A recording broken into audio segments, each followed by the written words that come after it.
बोला 1.5 मीटर लंबा एक लड़का है। 1.5 मीटर कितना होता होगा? इतना ठीक है, 1.5 मीटर कितना होता होगा? तो लंबा लड़का है, वो 30 मीटर ऊंचा एक भवन से कुछ दूरी पर खड़ा है। मान लेते हैं हम लोग ए बी क्या है, एक भवन है, एक ही भवन है। अभी सीढ़ी अभी छोटा सा लड़का बना देते हैं, ए बी, ये सी और डी क्या है, लड़का मान लेते हैं, ठीक। और इसका डिस्टेंस कितना है, 30 मीटर है। वो भवन का जो लेंथ है वो कितना है, 30 मीटर। यहाँ से लेके यहाँ तक का जो डिस्टेंस है, ए से लेके बी तक का, वो कितना है, 30 मीटर। कुछ दूरी पर खड़ा है, ठीक है, कुछ दूरी हम लोग ले लिए हैं। ऊंचे भवन की ओर जाता है और वो भवन की तरफ बढ़ रहा है।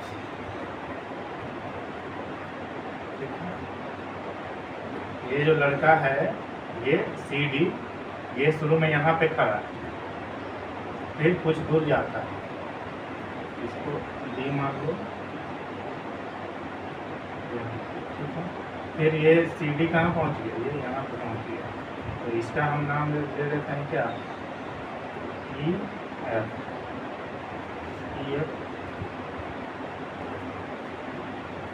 क्वेश्चन के अनुसार 1.5 मीटर जो लंबा लड़का था, इसका हाइट कितना है, सी डी का 1.5।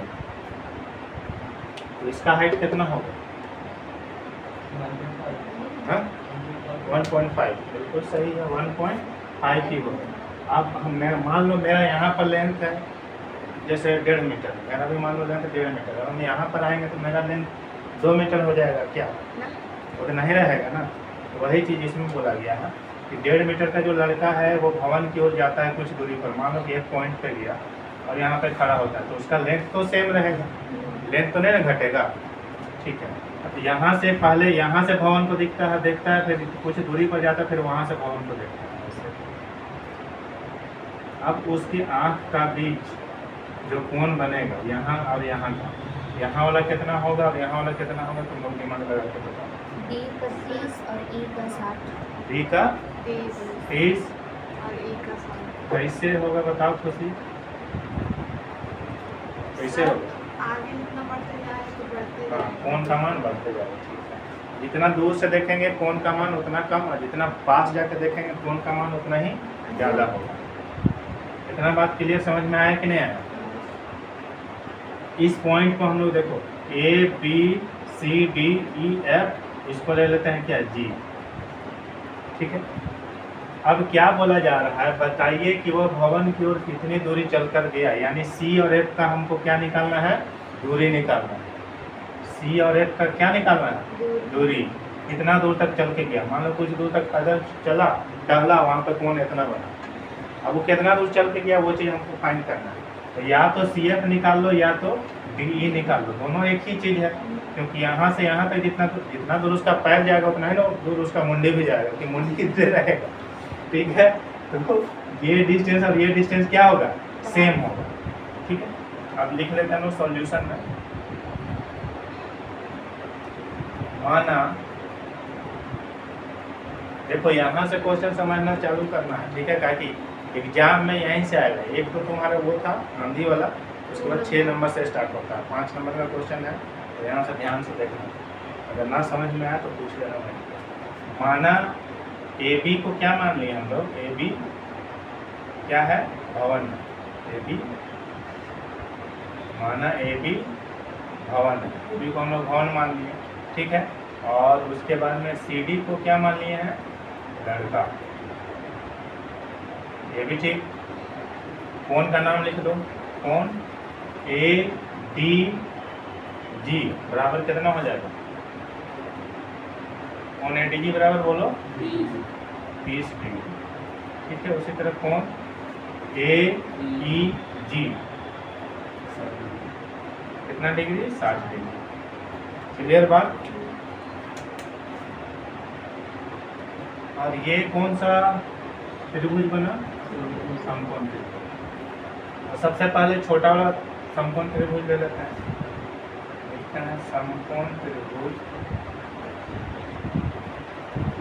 छोटा छोटा वाला त्रिभुज का नाम बताओ, समकोण त्रिभुज। ए ई जी AEG कैसे हो जाएगा बताओ तो। सर ए डी हाँ ए डी अभी देखो, अभी डी तरफ जा रहे अरे हैं। ए जी अरे जहाँ पे समकोण बनता है वहाँ पे समकोण यहाँ ना बन रहा है, हम बोले छोटा वाला ट्रायंगल का नाम बोलो, या तो EGA होगा या तो AGE होगा। जहाँ पे समकोण बनेगा 90 डिग्री उसको बीच में रखना है। ए ई जी तो क्या हो जाएगा AGE में।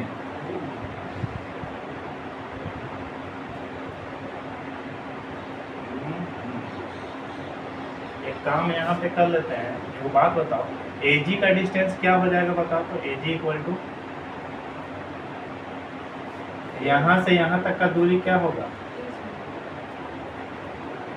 1.5 बता दो।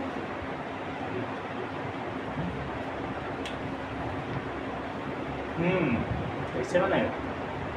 AG का डिस्टेंस पहले निकाल लेना पड़ेगा।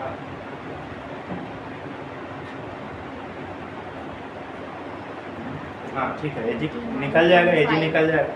कैसे निकलेगा सो देखो, 1.5 मीटर यहाँ भी, 1.5 मीटर यहाँ भी, तो यहाँ पर कितना होगा, ये भी 1.5 मीटर ही होगा। ठीक, ये भी हो जाएगा तुम्हारा, कितना हो जाएगा 1.5।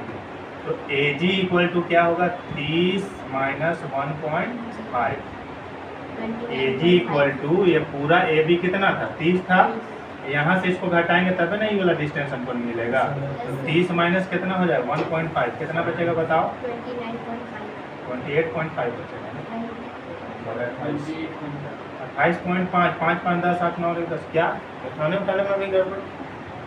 AG इक्वल टू कितना हो जाएगा 28.5 मीटर। इतना बात समझ में आया कि नहीं आया। नहीं आया। हम लोग क्या किए, चूंकि हम लोग समकोण जो त्रिभुज लिए ऐसा तो नहीं लिए AFB, ये तो कोई त्रिभुज नहीं बना, ये तो चतुर्भुज हो जाएगा 1 2 3 4। लेकिन हम कौन सा त्रिभुज लिए AEG। तो हमको ये चीज़ चाहिए था ना, कम से कम एक चीज़ रहेगा तब ना दूसरा चीज़ को निकालेंगे। तो ये चीज़ हमको मिल गया। AG का वैल्यू कितना है 28.5 मीटर। ठीक है, समकोण त्रिभुज AG में तो हमको ये और ये इसका काम है। तो कौन सा बताओ, कौन सा आइडेंटिटी को लगाए। P और B का काम है, कौन सा आइडेंटिटी लगाए tan। तो बोलो इतना कंफ्यूज का है। tan कितना degree 60 degree equal to AG by GE। tan 60 degree का वैल्यू √3 होता है, 3/2 कहाँ होता है 3 होता है। AG का वैल्यू कितना है 28.5।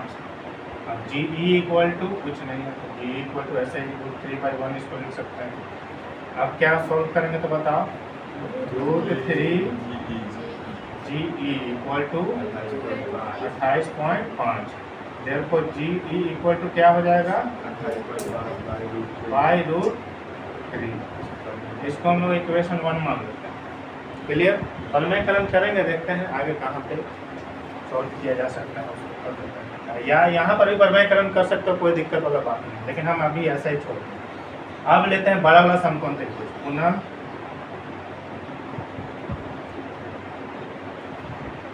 समकोण त्रिभुज, बड़ा वाला समकोण त्रिभुज का नाम बताना। AGD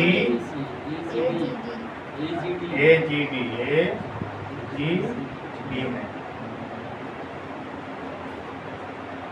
बताओ, इसमें भी वही काम करना है, इतना और इतना क्या होगा बोलो।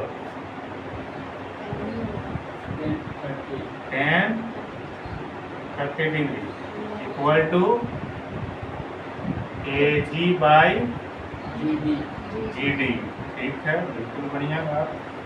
√30 का वैल्यू कितना हो जाएगा 30 डिग्री का वैल्यू क्या होता है 1/√3 इक्वल टू क्या हो जाएगा। AG का वैल्यू कितना था 28.5 और क्या GD क्रॉस मल्टीपल करेंगे तो क्या हो जाएगा GD इक्वल टू √3। यही होगा ना।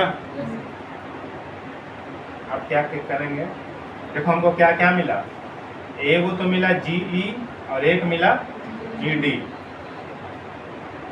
क्या किया जा सकता है, इसको रेशनलाइज यहीं पे करना पड़ेगा। कर दें इसको। ताकि देखो हमको चाहिए किसका डिस्टेंस, इसका डिस्टेंस चाहिए। अब बड़ा वाला का डिस्टेंस मिल गया, छोटा वाला का डिस्टेंस मिल गया। तो अगर हम GE में से GE कहाँ गया, अगर हम GD में से GE को घटा दें तो DE मिलेगा कि नहीं मिलेगा? कंफ्यूजन है? नहीं समझ में आया? 5 किलोमीटर दूर बैठेगा तो समझ में कहाँ से आएगा? देखो बड़ा को छोटा सारी ये एक डंडा है, ठीक है, जिसका नाम है ABC। हम बोले BC का डिस्टेंस कैसे निकालोगे? तो स्वाभाविक सी बात है, बड़ा में से AB को काट के बाहर करोगे कि नहीं करोगे? इतना काटोगे तब ना BC का डिस्टेंस निकलेगा। तो वही बात, जब हमको ED का डिस्टेंस निकालना है तो बड़ा में से छोटा को माइनस करेंगे तब ना इसका डिस्टेंस निकलेगा। अभी आया समझ में कि नहीं आया? फिर से एक बार देखिए, इसका नाम क्या है? DEG। एक डंडा बनाते हैं जिसका नाम है DEG। लड़का पहले D पॉइंट पर था, E पॉइंट पर खिसक के चलो, तो हमको यहाँ से यहीं तक का दूरी चाहिए, ठीक है। तो बड़ा में से अगर हम इसको माइनस करते हैं तो D का डिस्टेंस नहीं निकलेगा। निकलेगा। इसको रेशनलाइज यहीं पे कर लेते हैं हम लोग। क्या करते हैं हम लोग? √3 बाई रूट क्या थोड़ा सा करना पड़ेगा, इसको नीचे खिसका देते हैं ना। देखो समझो, ये क्वेश्चन तो इम्पोर्टेंट तो नहीं बोलेंगे, लेकिन ये क्वेश्चन यहाँ से समझना चालू करेगा तो इसके बाद भी आसानी से समझ पाएगा सब। और इसको क्या कर सकते हैं बताओ? 28.5 √3, नीचे में 3। 8 5 13 2 15, 3 से तो कट जाएगा, 3 से कटेगा ना, 3 9 27, 1 3 बचे 15, तो कितना है? 9.5 √3 मीटर। किसका वैल्यू आया? GE का वैल्यू आया, ठीक है। यहाँ पे लिख देते हैं हम लोग समकोण त्रिभुज। बड़ा वाला क्या नाम है? AG। क्या लिए थे? tan 30° equal to AG by GD 1 by √3 equal to 28.5 by GD, ठीक है। अच्छा ये तो है नीचे और बड़ा लिख देना है, पता चलेगा।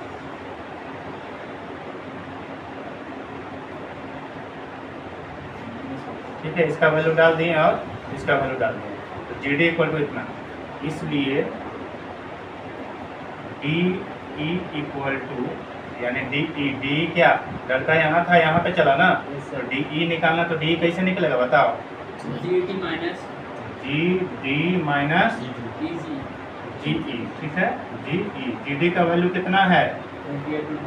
28.5 √3 माइनस इसका वैल्यू कितना है? 9.5 √3। घटाएंगे तो कितना? 5 में से 5 गया तो 0, 18 में से 9 गया तो 9 और ये 19 √3 मीटर इक्वल टू 19 √3 मीटर। यही हो जाना चाहिए आंसर। देखो तो